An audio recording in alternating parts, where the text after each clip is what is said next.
পহেলগাঁওয়ের মর্মান্তিক ঘটনার পর থেকে বর্তমান সময়ে রেল যাত্রীদের নিরাপত্তায় দারুণ কড়াকড়ি রেল পুলিশের। কেননা ওই ধরনের উগ্রপন্থীদের টার্গেট হলো রেল। ফলে তারই ভিত্তিতে শুরু হয়েছে চিরুনি তল্লাশি। সেই ছবি লক্ষ্য করা গেল জলপাইগুড়ি রোড স্টেশনে। এখানে কর্তব্যরত আরপিএফ ইন্সপেক্টর বিপ্লব দত্ত জানান, ওপর মহল থেকে নির্দেশ এসেছে, সাম্প্রতিক পরিস্থিতির নিরিখে বাড়তি নজরদারি চালাতে বলা হয়েছে। সে কারণে বাংলাদেশ সীমান্তের কাছাকাছি এলাকার রেল স্টেশন ও সেতুগুলিতে বাড়তি টহলদারি চলছে, যাতে কোনো ধরনের অপ্রীতিকর ঘটনা না ঘটে সেজন্য বিশেষ তৎপর রয়েছে আরপিএফ এর কর্মীরা।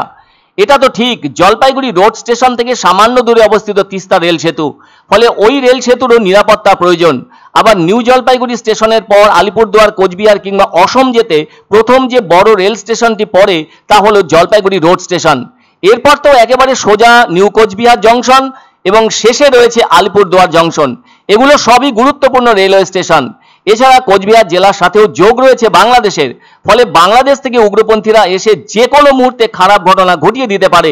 সেজন্য আগে থেকে নিরাপত্তা বাড়ানো জরুরি হয়ে পড়ায় সেই কাজও করা শুরু হয়েছে। আর ভারতের মতো দেশে গণপরিবহন ব্যবস্থায় সবচেয়ে বড় ভূমিকা পালন করে থাকে রেল। কেননা রেলে চেপে অনেক মানুষ একসাথে অনেক দূর পর্যন্ত অনায়াসে যেতে পারে। আর সেই সুযোগটাকে কাজে লাগিয়ে নাশকতার মতো ছক কষতে পারে পাকিস্তান বা বাংলাদেশ থেকে আসা উগ্রপন্থীরা। সেজন্য তা প্রতিহত করতে আগে থেকে ব্যবস্থা নেওয়া অত্যন্ত জরুরি বলে মনে করছে রেল কর্তৃপক্ষ। সেজন্য তাদের পক্ষ থেকে যতটা সম্ভব নিরাপত্তা ব্যবস্থা জোরদার করা প্রয়োজন ততটাই তারা নিয়েছেন। আসলে জলপাইগুড়ি জেলার সাথে বাংলাদেশের সীমানার যোগ রয়েছে, সেজন্য সতর্কতার দিকটি অত্যন্ত জরুরি। আবার কোচবিহার জেলার হলদিবাড়ির সাথেও বাংলাদেশের সীমানা রয়েছে, কেননা হাসিনা সরকারের আমলে ভারত বাংলাদেশের মধ্যে রেল সংযোগ কার্যকরী ছিল। নিউ জলপাইগুড়ি থেকে শুরু হয়ে হলদিবাড়ি স্টেশন দিয়ে সোজা বাংলাদেশের চিলাহাটি রেল স্টেশন হয়ে ঢাকা যেত মিতালি এক্সপ্রেস। আর এখন সেই রেল সংযোগ বন্ধ হয়ে আছে ওই দেশের অন্তর্বর্তীকালীন সরকারের কঠোর সিদ্ধান্তে। বলা যেতেই পারে ভারতের পূর্ব দিকে অবস্থিত বাংলাদেশের ভেতর সংখ্যালঘুদের ক্ষেত্রে যা যা নির্মম ঘটনা ঘটানো হয়েছে সে সম্পর্কে ভারতের পূর্ব দিকের একাধিক রাজ্য যথেষ্ট উদ্বিগ্ন হয়ে আছে। আবার আজও ওপার বাংলা থেকে সীমান্ত পেরিয়ে প্রায়শই বেআইনি অনুপ্রবেশ ঘটেই চলেছে ভারতে। আর এভাবেই যে পাকিস্তানের মদতপুষ্ট উগ্রপন্থীরা বাংলাদেশের ভেতর দিয়ে এদেশে প্রবেশ করবে না সেই গ্যারান্টি কেউ দিতে পারে না। ফলে আগে থেকে সাবধান হওয়াই ভালো। এমন ভাবনার বাস্তবায়ন ঘটানো শুরু করা হয়েছে জলপাইগুড়ি রেল স্টেশনগুলিতে, যার মধ্যে রয়েছে গুরুত্বপূর্ণ জলপাইগুড়ি রোড স্টেশন।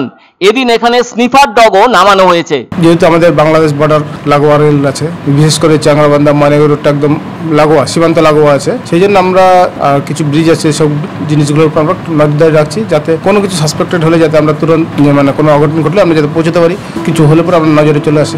যথেষ্ট নিরাপত্তা আছে।